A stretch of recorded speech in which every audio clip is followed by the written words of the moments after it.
नमस्ते सभी दोस्तों को। बहुत बहुत शुक्रिया इस चैनल को आप लोगों ने सब्सक्राइब किया है और आप लोग पॉडकास्ट को सुन रहे हैं। आज मैं हाजिर हुई यूट्यूबर्स में ब्लॉगर्स की दुनिया के सारे ताज़े खबर लेके। करण जौहर ने बिल्कुल बखूबी निभाया है सास बॉलीवुड की। जो लोग कहते हैं कि वो आग लगाता है, वो बिल्कुल वैसे ही होता है उनके शो में और वैसा ही फिर से देखने को मिला। इस बार करण जौहर ने सोचा था कुछ भी गलत नहीं दिखाएंगे, अच्छा इमेज दिखाएंगे, लोगों के प्रति सेंसिटिव रहेंगे, केयरिंग रहेंगे। लेकिन सब वो कहते हैं ना कि एक इंसान का नेचर और सिग्नेचर कभी नहीं बदल सकता। तो करण जौहर चाह के भी अपना नेचर और सिग्नेचर नहीं बदल पाए और इस शो को एक नई तरीके से प्रमोट किया था पुरानी सारी गलतियों को सुधारने के लिए। देखो, तुम नेपो किड्स वाला तो गलती सुधारने की कोशिश में अपने नेचर को नहीं बदल पाओगे। अभी लोग दो तीन तरह की टॉपिक मार्केट में ना बहुत आग पकड़ रही। एक कि जो दीपिका पादुकोण है वो टॉक्सिक है। तो सबसे पहले मुझे आप में से ये बताइए, आप में से अभी भी सुशांत सिंह राजपूत के बाद कितने लोग हैं जो अभी भी इस भ्रम में हैं कि बॉलीवुड में सब सही है, सब लोग अच्छे और उनको फॉलो करना चाहिए। तो जितने भी अंधभक्त हैं जो अभी भी बॉलीवुड को, सुशांत केस के बाद, ड्रग्स मामले के बाद कानूनी रूप से भी वो बॉलीवुड एक्सपोज हुआ है। सुशांत सिंह के बाद बहुत सारे नेचर वाइज भी लोग एक्सपोज हुए हैं। तो इन कोरोना के टाइम पे जो बॉलीवुड का सच लोगों के सामने आया, उसके बाद अभी भी लोग किस तरह से कह सकते हैं कि अरे नहीं नहीं वो तो सीता माँ की तरह पवित्र है, अरे नहीं नहीं वो लोग तो बहुत अच्छे हैं बॉलीवुड वाले, उनको फॉलो करना चाहिए, उनको अपना हीरो हीरोइन समझना चाहिए। तो सबसे पहले तो उनको पकड़ के मारो जो अभी भी बॉलीवुड को अपना आइडल बना रहे हैं और उनको हीरो हीरोइन समझ रहे हैं। यहाँ बॉर्डर पे लोग अपनी जान दे रहे हैं हमारी रक्षा के लिए, हमारा देश इतना नंबर 1 बन रहा है, आप उनको प्रमोट नहीं कर रहे हो, आप उनके प्रति कोई कुछ नहीं है, वो मर रहे हैं जी रहे हैं।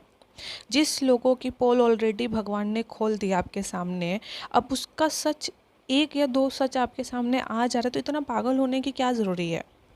आप में से वो तो यही हो गया ना कि एक आतंकवादी का पोल खुला कि उसने ना एक देश पे हमला किया, वहाँ 10 महिलाएं बच्चों के सहित मर गई, और फिर आपको 10 दिन के बाद पता चलता उसी आतंकवादी ने दूसरे देश पे हमला किया, वहाँ पे भी सेम।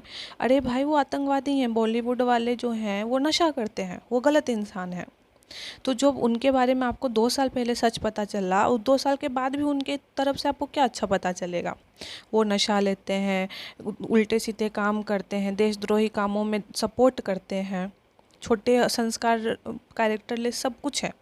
ये बात आज आप लोगों के सामने आ तो नहीं रही, ऐसा तो नहीं कि अचानक से। और अब अगर आप ये सोच रहे हो अरे नहीं नहीं हमने दीपिका पादुकोण को नहीं ऐसा सोचा था, तो एक बात बता दो, वो एक हीरोइन है, सक्सेसफुल हीरोइन, किस दुनिया की, बॉलीवुड की दुनिया की। जहाँ बॉलीवुड ही गटर है तो गटर में नंबर 1 बनने वाले लोग तो और गटर होंगे।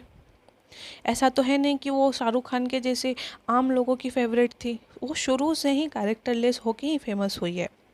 अगर आप दीपिका पादुकोण का करियर की शुरुआत देखें तो उसकी मूवीज से ज़्यादा उसके बॉयफ्रेंड्स के चर्चे रहे हैं, उसके ब्रेकअप के चर्चे रहे हैं। और सबसे ज़्यादा हिपोक्रेट तो वो उसी टाइम पे हो गई थी जब उसने बोला कि मेरा पहला ब्रेकअप बहुत गंदा तरह से टूटा, तो रणवीर कपूर दीपिका से भी पहले किसी और के साथ था। तो तुमने जब रणवीर कपूर को अपना बॉयफ्रेंड बनाया तो उससे पहले तो उसका पहला गर्लफ्रेंड से उसका ब्रेकअप करवाया तुमने, या उसने किया। तो जो इंसान ऑलरेडी 10 गर्लफ्रेंड को छोड़ के तुम्हारे पास आया है, फिर वो तुम्हें छोड़ के कटरीना के पास जा रहा, तो वो इंसान से तुम क्या उम्मीद करती हो। वो तो लॉजिकल है ना कि उसने किसी और के लिए तुम्हें चूज़ किया, किसी और के लिए तुम्हें छोड़ दिया। तो इसमें डिप्रेशन में जाने वाली बात तो तब होती जब तुम गाँव की सीधी सादी लड़की होती, तुम्हारे कोई बॉयफ्रेंड नहीं होते, तुम खुद 10 बॉयफ्रेंड के साथ इस दुनिया में आई हो, तुम खुद 10 लोगों के साथ कैजुअल फन वाले रिलेशनशिप, जिसमें कहती हो कि बॉडी मेरा उन 10 लड़कों के साथ रहता था लेकिन तन मेरा किसी और के साथ और मन मेरा मेरे पति होने वाले पति के साथ। तो ऐसी लड़की डिप्रेशन में जा ही नहीं सकती।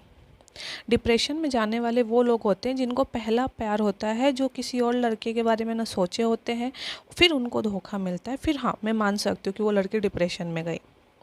हाँ, दीपिका पादुकोण अगर ये कह रही है कि वो डिप्रेशन में इसलिए गई क्योंकि उसको कपूर ख़ानदान का नाम मिलते मिलते रह गया, फिर ठीक है कि हाँ भाई तुमने कोई लालच रखी थी, वो लालच नहीं हो पाया तुम्हारे तन मन धन खोने के बाद भी। हाँ, फिर तो तुम्हें डिप्रेशन में जाना चाहिए, क्योंकि तुमने सोचा तुम रातों रात कपूर ख़ानदान का सरनेम ले लोगे, जो ले नहीं पाई।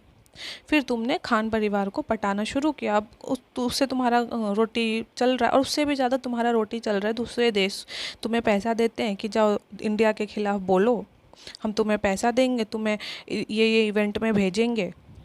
देखिए, पैसा आ जाने से सोच नहीं आ जाता। प्रियंका चोपड़ा का भी इंटरव्यू देखिए, उसके बोलने का तरीका देखिए, और दीपिका पादुकोण के बातों का तरीका देखिए। उसको खुद समझ नहीं आता, मैं जो बोलूँगी उसमें कहीं मैं पकड़ी ना जाऊँ। क्यों? क्योंकि इतने दाल में काले, उसका पूरा ज़िंदगी काला है, तो इसलिए वो इतने घुमा घुमा के बातें करती है। आप उससे अगर सिंपल आप पूछोगे कि दीपिका पादुकोण आपका पति कौन है, वो आपको 2 घंटा पहले अपना बात घुमाएगी, और एंड में जो आपको रिजल्ट देगी, मतलब आंसर देगी कि मेरा पति, ये आपको समझ में नहीं आएगा वो ये क्या बोल रही है। वो ये बोलना चाह रही है कि रणवीर सिंह मेरा पति है, या रणवीर कपूर को तन से मन से धन से अभी भी पति मानती है, या उसका शादी नहीं हुआ, या उसका ब्रेकअप होने वाला। भी इतने कन्फ्यूज़ हो जाओगे उसके बातों को सुन के। तो दीपिका पादुकोण आज टॉक्सिक नहीं बनी है, वो डे 1 से टॉक्सिक है। जो इंसान एक ही क्रिकेट टीम के युवराज और धोनी पे लाइन मारे, जब उनसे बात नहीं बना तो वो इंडस्ट्री के माल्या के बेटे पे लाइन मारे, और उसके जितने भी बॉयफ्रेंड की लिस्ट आप देख लो, कोई भी संस्कारी लड़का नहीं है, सब वुमेनाइजर ही हैं। तो जब सारे लड़के उसको वैसे ही मिले हैं, यानी कि वो खुद भी वैसी है। एक जगह कहती है अरे मुझे ना बिना प्यार का लोगों के साथ कैजुअल रिलेशनशिप नहीं पसंद, और एक जगह खुद कहती है मैं ऐसे लोगों के साथ अपने बॉडी शेयर कर रही थी जिसके नाम तक मुझे नहीं पता। तो बॉलीवुड को किस किस नाम से पुराने ज़माने में बोला जाता था वो आपको भी पता है। नाचने गाने और पता नहीं कैरेक्टरलेस की जितनी भी डेफिनेशन है सब बॉलीवुड में प्रेजेंट है। और उसमें अगर कोई टॉप हीरोइन है तब तो समझ लो उसने तो पूरा ही मतलब चप्पा चप्पा जितने भी कैरेक्टरलेस वाले काम है वो करके ही वो वहाँ तक पहुँची है। एक जैसे प्रियंका चोपड़ा है, वो उसने अगर अपने दम पे पहुँची है तो उसके दम उसका इंटरव्यू में दिखता है। वो सिर्फ इंडिया में नहीं, देश विदेश हर जगह छाई रहती है। उसके इंटरव्यू से लोग उसको उसके बातों से जानते हैं। एक सेल्फ मेड और एक ऐसे लोग पता चल जाते हैं।